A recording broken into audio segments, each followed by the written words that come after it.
बुद्ध जाति प्रथा को नहीं मानते थे, वो जाति में विश्वास नहीं करते थे। आज बुद्ध पूर्णिमा है और बुद्ध पूर्णिमा के दिन ही महात्मा बुद्ध का जन्म हुआ था। इसी दिन उनकी ज्ञान की प्राप्ति हुई थी और आज ही के दिन बुद्ध पूर्णिमा के दिन ही महापरिनिर्वाण हुआ। भगवान बुद्ध के विषय में उनके जन्म स्थली हो, जन्म से संबंध स्थान हो, ज्ञान से संबंधित स्थान हो, उस पर संशय नज़र नहीं आती है। लेकिन महापरिनिर्वाण की जब बात आती है तो काफ़ी संशय इस पर नज़र आती है। उत्तर प्रदेश का कसिया नहीं, कांटी का कुशी गांव है, आखिर क्या है इसके पीछे का तथ्य और किस प्रकार इतिहासकार बताते हैं। उत्तर प्रदेश का कुशी बुद्ध का महापरिनिर्वाण स्थल है, तो वैशाली कोई दूसरी जगह है। ये मुजफ्फरपुर, ये वैशाली जिले का वैशाली नहीं है। लेकिन कमी कहाँ पे रह गई, जो सब कुछ तथ्य सामने आने के बाद भी इस स्थल को वो दर्जा नहीं मिला, ऐतिहासिक रूप से परिचय नहीं मिला। इसका 2-3 कारण है। इतिहासकार जो लिखे यात्रा वृत्तांत को लेकर के, तो उत्तर प्रदेश का कसिया आखिर कैसे बना, क्या बुद्ध का वहाँ से कुछ जुड़ाव था, लगाव था। इस न्यूज के प्रायोजक है अफजल फर्नीचर। आज बुद्ध पूर्णिमा है और बुद्ध पूर्णिमा के दिन ही महात्मा बुद्ध का जन्म हुआ था। इसी दिन उनकी ज्ञान की प्राप्ति हुई थी और आज ही के दिन बुद्ध पूर्णिमा के दिन ही महापरिनिर्वाण हुआ था। अभी मेरी मौजूदगी बुद्ध महापरिनिर्वाण समिति के अध्यक्ष चंद्रभूषण सिंह चंद्र और इतिहासकार स्वराज लाल ठाकुर सर के पास में है। और बुद्ध स्थल को लेकर के, जो मुजफ्फरपुर का कांटी का कुशी गांव है, जिसको बुद्ध का महापरिनिर्वाण स्थल कहा जाता है, इसके कई तथ्य है, कई आलेख छपे, इतिहासकारों द्वारा कई तथ्य पेश किए गए और बताया जाता है कि दूरी के हिसाब से जो उत्तर प्रदेश का कसिया है वो कदापि भी महापरिनिर्वाण स्थल नहीं हो सकता है। और इसको लेकर के आज बुद्ध पूर्णिमा के दिन कांटी के कुशी गांव में भगवान बुद्ध के प्रतिमा पर फूल माला अर्पण करके श्रद्धांजलि दी गई, नमन किया गया। और साथ ही आज साहित्य भवन में चंद्रभूषण सर की अध्यक्षता में बुद्ध महापरिनिर्वाण स्थल को लेकर के संगोष्ठी आयोजित की गई और परिनिर्वाण से जुड़ी बातों को लेकर के वक्ताओं द्वारा अपने विचार रखे गए। इन सब को लेकर के हम बातचीत करेंगे। हमारे साथ सर चंद्रभूषण सर है और स्वराज लाल ठाकुर जो हैं। तो सबसे पहले सर जानने का प्रयास करेंगे आपसे कि आज बुद्ध पूर्णिमा है। महात्मा बुद्ध के विषय में कहा जाता है कि वो सादगी के प्रतीक, शांति के प्रतीक, करुणा के प्रतीक माने जाते हैं। भगवान बुद्ध के विषय में उनके जन्म स्थली हो, जन्म से संबंध स्थान हो, ज्ञान से संबंधित स्थान हो, उस पर संशय नज़र नहीं आती है। लेकिन महापरिनिर्वाण की जब बात आती है तो काफ़ी संशय इस पर नज़र आती है। उत्तर प्रदेश का कसिया नहीं, कांटी का कुशी गांव है, आखिर क्या है इसके पीछे का तथ्य और किस प्रकार इतिहासकार बताते हैं। वैशाली से चलने के एक दिन बाद उनने निर्वाण ग्रहण किया था और वैशाली से कसिया की दूरी जो उत्तर प्रदेश में है 139 किलोमीटर है। इनकी आयु 80 वर्ष थी।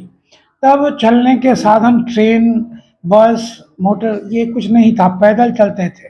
और ये 500 शिष्यों के, ये इनके शिष्यों की संख्या थी जिसके साथ ये गमन करते थे। तो वैशाली से चले, रास्ते में एक जगह उनने चुंद कुमार के यहाँ भोजन ग्रहण किया और फिर जिस स्थल पर आए वहाँ उनकी मृत्यु हो गई, यानी महापरिनिर्वाण ग्रहण किया। तो ये संभव ही नहीं है कि 80 वर्ष का एक आदमी 139 किलोमीटर चले, बीच में भोजन करे और वो वहाँ पहुँच जाए। इसलिए इसको मैंने, अगर इसको तस्वीर के रूप में याद है, अगर वैशाली अपनी जगह पर कायम है, परिनिर्वाण संबंधी विवरण भी ठीक है और वैशाली से पावापुरी कुशीनारा पहुँचने का काल वृत्तांत भी सही है, तो कुशी वैशाली की विमल कीर्ति स्तूप के उत्तर की ओर एक ही दिन में गम्य थी। पावा नगरी इसी के समीप है। उनका कहना है कि अगर उत्तर प्रदेश का कुशी बुद्ध का महापरिनिर्वाण स्थल है तो वैशाली कोई दूसरी जगह है। ये मुजफ्फरपुर, ये वैशाली जिले का वैशाली नहीं है। मतलब दूरी के हिसाब से कहीं ना कहीं जो उत्तर प्रदेश के कसिया को बताया जाता है वो वाकई में है नहीं। दूसरी बात है कि वहाँ से वैशाली से कुशीनगर पहुँचने के क्रम में जितने गांव की चर्चा है, पानापुर, भंडनगर, भटौना, ऐसे कई नाम हैं जो इस रास्ते में मिलते हैं, उपयुक्त हैं। अच्छा सर, जिस स्थल की बात बताई जाती है उस स्थल को लेकर के बताया जाता है कि काफ़ी बार खुदाई हुई, कई अवशेष मिले, लेकिन कमी कहाँ पे रह गई जो सब कुछ तथ्य सामने आने के बाद भी इस स्थल को वो दर्जा नहीं मिला, ऐतिहासिक रूप से परिचय नहीं मिल उसका पाया? दो तीन कारण है, दो तीन कारण है उसमें। एक कारण यह है कि जो लोग खुदाई करने आया उसने किसी के बताए हुए निर्देश पर, और 22 एकड़ में फैली हुई जगह है, उसको एक जगह को उसने चिन्हित किया और उसकी खुदाई कर दी, तो उससे भी वो तथ्य पर नहीं पहुंचा, समझे कि नहीं। और जब जब मैंने अगर किसी से पूछता कि हाँ भाई खुदाई ये इस जगह की जाए वहाँ की जाए, तो हमने 2007 में भवन निर्माण के क्रम में 3 जनवरी को जब ये भवन निर्माण के लिए नींव खुदवा रहा था, तो 9 मृदघट, बहुत सारे एंटीक्विटीज, बहुत सारे टेरिकोटाज उसमें मिले थे। जो मैं संयोग से उसी विद्यालय का विद्यार्थी भी था। बचपन में क्यारी बनाते समय मुझे बहुत खिपटा उपटा मिलता था, तब मुझे न इतिहास की जानकारी थी, न मैं को बहुत ज्ञानी था, तो ऐसे ही फेंक देता था। लेकिन जब मैं शिक्षक बन के वहाँ गया और शिक्षक के रूप में खुदाई कराई, तो बहुत सारी ऐसी चीज़ें मिली, जैसे एक मुहर, कुछ सामग्रियाँ, जो ये इस बात को कि वो ऐतिहासिक है, किस काल की है इस बात को नहीं ऐतिहासिक है, ये अवश्य था। तो निश्चित रूप से वहाँ पे कई खुदाई करवाई गई और खुदाई में कई अवशेष मिले थे। इस प्रकार से आपने कहा भी, यात्रा वृत्तांत को लेकर के ही बुद्ध के महापरिनिर्वाण स्थल का चयन किया गया।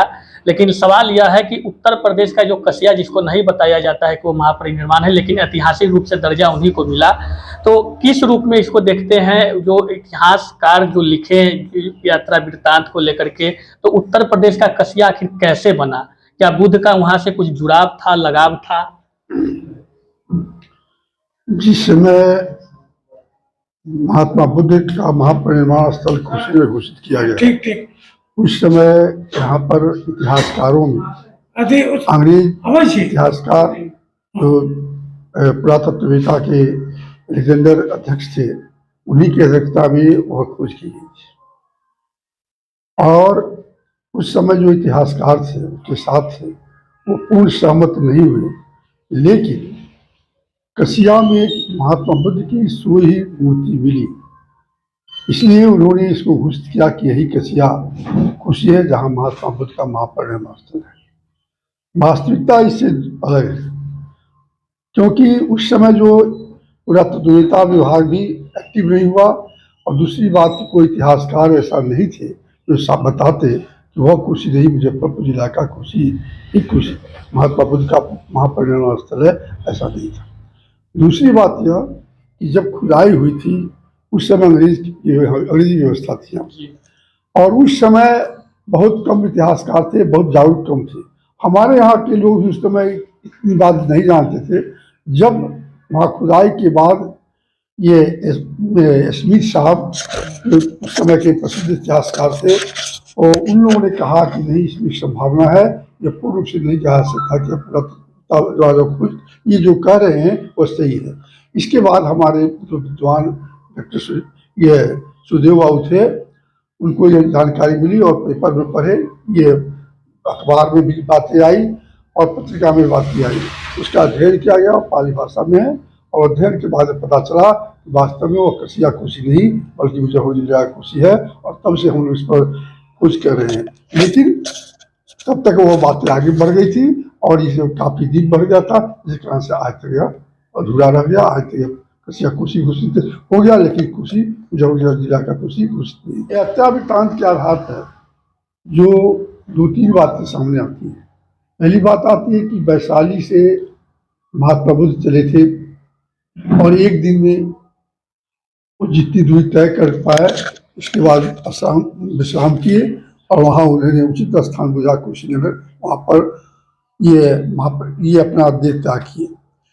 यह संभव ही नहीं है कि वो वैशाली जो आज वास्तव में वैशालीगढ़ है, तो वह कसिया कुशी नहीं हो सकता है। यह प्रूव्ड है, साबित हो चुका है कि वैशालीगढ़ यही है, यहीं से गणतंत्र राजधानी थी। तो वास्तव में एक दिन में चल करके इसी कुशी में आया जा सकता है जहाँ बुद्ध ने त्याग किया था, अपने प्राण का त्याग किया था। तथ्य जब ये है तो आपको लगता है कि आने वाले दिनों दो में दो तीन बातें इसमें आती हैं। एक बात तो मैंने कहा कि दूसरी बात उनकी अवस्था 80 वर्ष की थी। 80 वर्ष की अवस्था में का देहावसान हुआ था, तो 80 वर्ष की अवस्था में कोई द्विविधित कर सकता है। दूसरी बात है कि लुम्बिनी की जानकारी बाद में चली है। पहले उत्तर प्रदेश में बिस्वात जगह है, वहाँ से की नजदीक में लुम्बिनी के स्थान के बताया गया, और वहाँ से या दूरी के आधार पर उस कसिया को कुशी माना गया। लेकिन बाद में पता चला कि नहीं, नेपाल की तराई में जो लुम्बिनी है, वो लुम्बिनी वास्तव में महात्मा बुद्ध का जन्म स्थान है। वहाँ से दूरी पर जब नापी जाती है तो वह कसिया कुशी नहीं है, बल्कि मुजफ्फरपुर जिला का कुशी यही है, और यही महात्मा बुद्ध ने महापरिनिर्वाण किया था। चंद्रभूषण सर से एक बार और जुड़ेंगे। सर, एक महत्वपूर्ण सवाल यह आती है कि जब भगवान बुद्ध जो विश्व को संदेश दिए, शांति का संदेश दिए, उनके अनुयायी आज पूरे विश्व में देखे जाते हैं, कई देश बौद्धिज्म कहे जाते हैं, लेकिन जिस भारत के भूमि पर, जिस बिहार के भूमि पर उन्होंने ज्ञान की प्राप्ति की, अपना महापरिनिर्वाण किया, लेकिन आज उस जगह की स्थिति देखते तो यहाँ पे बुद्ध को मानने वाले लोग कम दिखते हैं। ये बुद्ध जाति प्रथा को नहीं मानते थे, वो जाति में विश्वास नहीं करते थे, और इसीलिए जो लोग जाति में उलझे हैं उनसे अलग हटके ये भीमराव अंबेडकर ने बुद्धिज्म इसलिए अपना लिया कि उनको वो जाति से उबन हो गई थी। जाति उनको पसंद नहीं था कि लोग हिंदू करें, मुसलमान करें, ब्राह्मणवाद हो या जो हो, ऐसा करें, ये उनको पसंद नहीं था।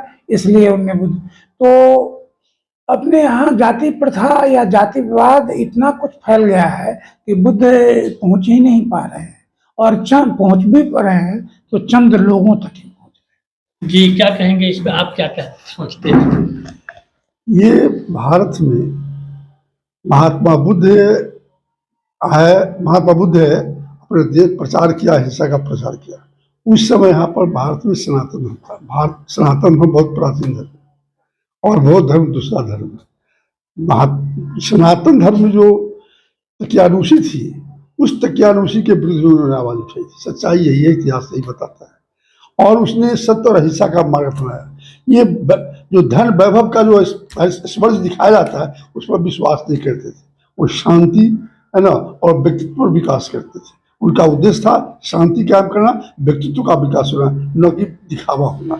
और इसी आधार पर महात्मा बुद्ध ने सनातन धर्म की कुछ परंपराएं थी जो तकियानुशी थी, उन परंपराओं का उन्होंने विरोध किया था। यही कारण है कि यहाँ अधिक सनातन धर्म के लोग होने के कारण से यहाँ उनका फैल नहीं सका, है ना, और दूसरे देशों में उनके वजह से फैल सके। ये बाद में आकर अशोक हुए, और वही उन्होंने ही बहुत जगह पर महात्मा बुद्ध के दिए गए उपदेशों का प्रचार किया, है ना, और इसी कारण से लंका या चीन, ये तिब्बत इत्यादि अन्य देशों, जापान, इस सब देशों में आज भी ये बुद्धिस्ट लोग जाता है। सर, कहा जा जाता है कि जिस तरह से, देखिए पहले ये आपको दिखलाते हैं, जो मेरे हाथ में किताब है, महात्मा बुद्ध महापरिनिर्वाण स्थल कसिया नहीं, मुजफ्फरपुर का कुशी, और इसके लेखक भी है चंद्रभूषण सर, और इनके द्वारा इस पुस्तक को लिखी गई है। और यह पुस्तक शायद कांटी के तमाम लोगों के पास, मुजफ्फरपुर के कई इतिहासकारों के पास उपलब्ध मिलेगा, और इसमें यह पूरी बातें दर्शाई गई है। लेकिन सर, सवाल यह है कि जिस संघर्ष को लेकर के आपने चला, जो कारवा को आपने बढ़ाया, अगली पीढ़ी उस इतिहास को जीवंत कैसे रखे, उसके लिए कैसे लड़े, इतिहास को कैसे दर्जा मिले, उस स्थल को कैसे इतिहास के पन्नों में दर्ज कराया जाए, एक चिंता का विषय बना हुआ है। तो इसमें तो आने वाली पीढ़ी में उत्सुकता होनी चाहिए, जागरूकता होनी चाहिए, और तभी जुड़ेगा। जब तक ये जबरदस्ती किसी को लादने की चीज़ नहीं है, जब तक उत्सुकता नहीं होगी, जागरूकता नहीं होगी, तब तक जुड़ नहीं पाएगा, और वही लोग इसको आगे बढ़ा पाएगा जिसमें उत्सुकता हो, जागरूकता।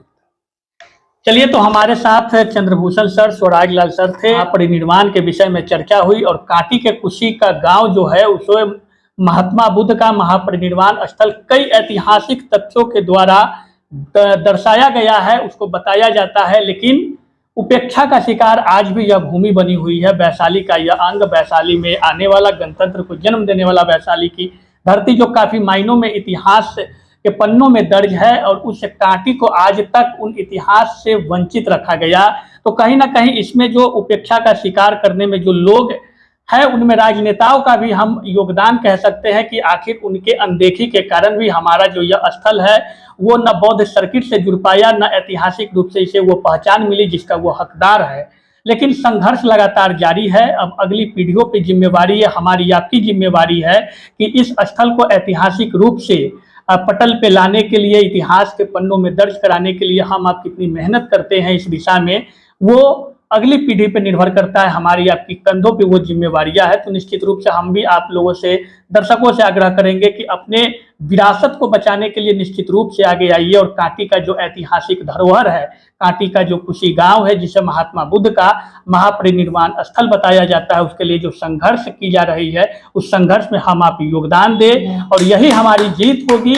और निश्चित रूप से कांटी को अगर ऐतिहासिक रूप से पहचान मिलती है तो यह न सिर्फ कांटी के लिए गौरव की बात होगी बल्कि मुजफ्फरपुर देश, बिहार के लिए गौरव की बात होगी।